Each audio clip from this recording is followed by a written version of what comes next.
vrata, vjetar šapće tiho blag. Grad je blisto iz daleka, kao tajna, kao znak. Hodala sam bez cilja, nisam znala gdje da krenem, kad si pogledom me taknuo i zaustavio vrijeme. Nešto bilo je u zraku, kao priča što se rađa, tihi plamen, skriven znak, duša dušu tada nađe.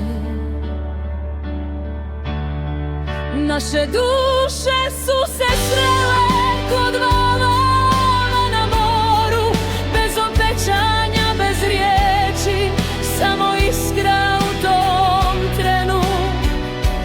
Nismo rekli ništa važno, al sve bilo je jasno, kao da je nebo davno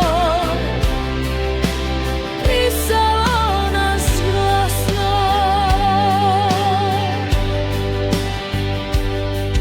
U tvom glasu čula istinu, jednostavne tihe riječi, kao da se stari plamen u meni opet liječi.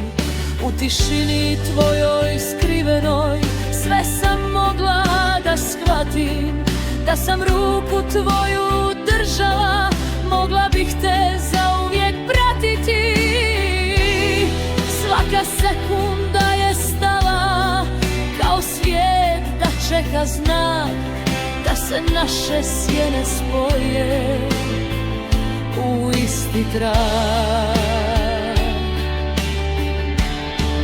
Naše duše su se srele kod valova na moru, bez obećanja, bez riječi, samo iskra u tom trenu.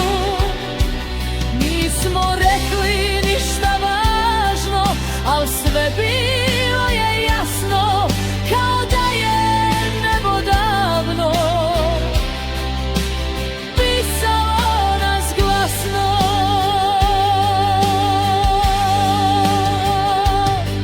Ako sutra sve nestane kao san što brzo prođe, čuvat ću tu svjetlost malu što iz tame opet dođe. Naše duše spojile se u tom trenu bez vremena, kao riječ što nije rečena, al ostaje zauvijek s nama. Iako se putevi razdvoje i od